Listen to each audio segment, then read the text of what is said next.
ரீசெண்டாக ஒரு ரியாலிட்டி ஷோவில் கோல்டு வர்சஸ் ஸ்மார்ட் இன்வெஸ்ட்மெண்ட் அதை பற்றின வீடியோ பார்த்தேன்.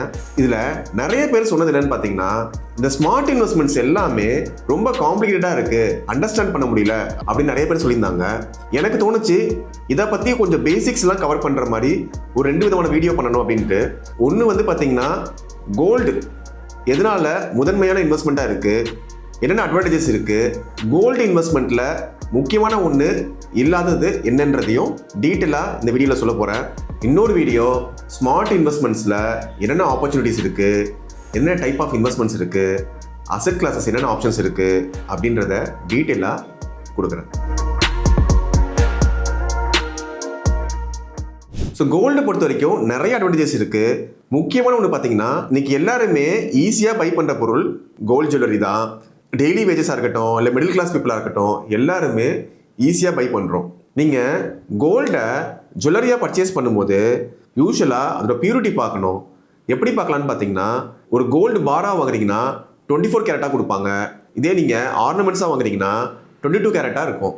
22 கேரட்னா அதோட பியூரிட்டி 91.6% கோல்டு ஆகும். ரிமைனிங் பர்சன்டேஜ் வந்து பார்த்தீங்கன்னா அலாய் மெட்டல்ஸாக இருக்கும். ஸோ அதோட பியூரிட்டி செக் பண்ணுறதுக்கு நீங்கள் ஹால்மார்க் லோகோ இருக்கான்னு பார்க்கணும்.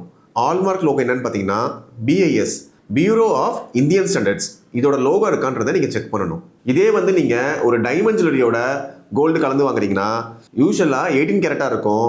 அதில் 75% கோல்டு பியூரிட்டி இருக்கணும். எதுக்காக இந்த பியூரிட்டி செக் பண்ணணும்னு பார்த்தீங்கன்னா, இன்னைக்கு நிறைய பேர் சின்ன சின்ன ஜுவல்லரி ஷாப்லையும் வாங்குறாங்க, பியூரிட்டி இருக்கான்னு செக் பண்ணுறது இல்லை.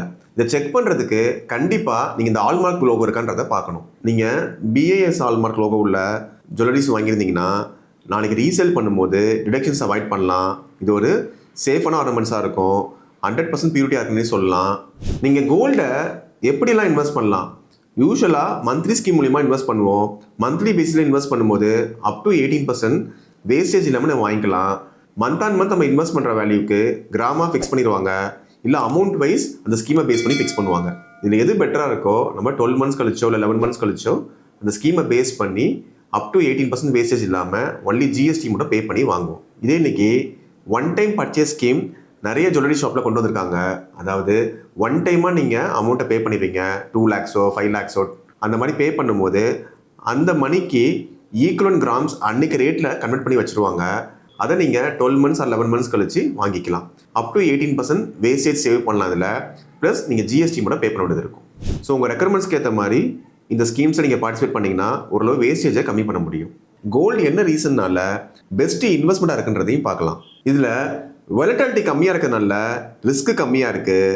இன்னைக்கு வார், ரெசிஷன், குளோபல் கிரைசிஸ் இந்த மாதிரி பீரியடில் அதிகமாகவே கோல்டு ப்ரைஸ் இன்க்ரீஸ் ஆகுது. இன்னைக்கு எக்கனாமி அன்சர்டனிட்டி பீரியடில் கோல்டை பொறுத்த வரைக்கும் அதிகமாகவே ஹெல்ப் பண்ணுதுன்னு சொல்லலாம். முக்கியமாக கோவிட் பீரியடில் நிறைய பேர் கோல்டை பிளெட்ஜ் பண்ணி லோன் போய் யூஸ் பண்ணியிருக்காங்க. அவங்களோட பிஸ்னஸ்க்காகவும் டெய்லி நீட்ஸ்க்காகவும் யூஸ் பண்ணியிருக்காங்க. ஒரு ப்ராப்பர்ட்டி வாங்குறாங்கன்னா அதுக்கான பிரின்சிபல் மணியை யூஸ் பண்ணுவாங்க.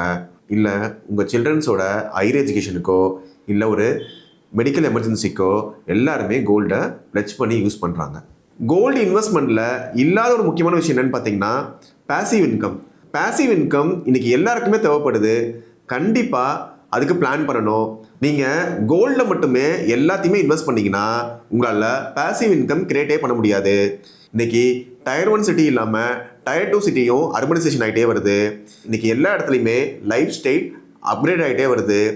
இன்றைக்கி பென்ஷன்ற ஆப்ஷன் பார்த்திங்கன்னா யாருக்குமே இல்லாமல் இருக்குது. அது கண்டிப்பாக நீங்கள் ஒரு பேசிவ் இன்கம் பிளான் பண்ணணும். நீங்கள் ஆஃப்டர் ரிட்டைர்மெண்ட்டுக்கு அப்புறம் ஒரு சஸ்டைனபிளான இன்கம் வரணும். உங்களோட சேம் லைஃப் ஸ்டைலை லிவ் பண்ணுறதுக்காக அட்லீஸ்ட் நீங்கள் ஒரு லம்சம் கார்பஸ் கிரியேட் பண்ணி அதுலேருந்து மந்த்லி இன்கம் வாங்குற மாதிரி பிளான் பண்ணணும். நீங்கள் கரெக்டான ஒரு பேசிவ் இன்கம் வச்சுருந்தீங்கன்னா தான் உங்கள் ரிட்டைர்மெண்ட் பீரியடில் உங்களுக்கு சேம் லைஃப் ஸ்டைலை சஸ்டெயின் பண்ண முடியும். அதை மெயின்டைன் பண்ணுறதுக்கு ஒரு நல்ல கார்பஸ் கிரியேட் பண்ணணும். அது கண்டிப்பாக நிறைய ஸ்மார்ட் இன்வெஸ்ட்மெண்ட் ஆப்ஷனில் தான் இருக்குது. அதை பற்றி என்னன்றதை டீட்டெயிலாக பார்க்கலாம். உங்கள் சில்ட்ரன்ஸோட சப்போர்ட்டை பேஸ் பண்ணி நீங்கள் ரிட்டைர்மெண்ட் பீரியடில் இருக்க முடியாது. ஸோ கண்டிப்பாக உங்களுக்கு ஒரு பேசிவ் இன்கம் நீங்கள் பிளான் பண்ணணும். ஸ்மார்ட் இன்வெஸ்ட்மெண்ட் சாய்ஸஸ் நிறைய இருக்குது. அதில் முக்கியமாக பேசிவ் இன்கம் பொறுத்த வரைக்கும் மியூச்சுவல் ஃபண்ட்ஸ் மூலிமா நீங்கள் பிளான் பண்ணலாம், NPS மூலிமா பிளான் பண்ணலாம், இல்லை சீனியர் சிட்டிசன் சேவிங் ஸ்கீம் மூலிமா கூட நீங்கள் பேசிவ் இன்கம் பிளான் பண்ணலாம். அதே மாதிரி நீங்கள் கோல்டில் மட்டும் இன்வெஸ்ட் பண்ணாமல் எல்லா அசெட் கிளாஸ்லையும் இன்வெஸ்ட் பண்ணும்போது உங்களுக்கு ஒரு growth பொட்டன்ஷியலும் இருக்கும், அதே சமயம் இந்த பாசிவ் இன்கம் கிரியேட் பண்ணுறதுக்கும் பெட்டராக இருக்கும். சின்ன எக்ஸாம்பிள், உங்களால் ஒரு 25,000 rupees இன்வெஸ்ட் பண்ண முடியும் அப்படின்னா அதில் நீங்கள் ஒரு 7,000 rupees கோல்டு இன்வெஸ்ட் பண்ணுறீங்க, ஒரு 8,000 rupees வந்து பார்த்தீங்கன்னா மியூச்சுவல் ஃபண்ட் இன்வெஸ்ட் பண்ணுறீங்க. இந்த ரிமைனிங் 10,000 rupeesல 5,000 rupees என்பிஎஸ்லையும் இன்னொரு 5,000 rupees debt instruments and emergency fund, அதாவது ஒரு டெபாசிட் ஸ்கீம்லையோ சுகன்யா சமூடி ஸ்கீம்லையோ இல்லை ஒரு லிக்விட் ஃபண்ட்ஸ்லையோ இது எல்லாத்துலேயுமே கலந்து இன்வெஸ்ட் பண்ணலாம்.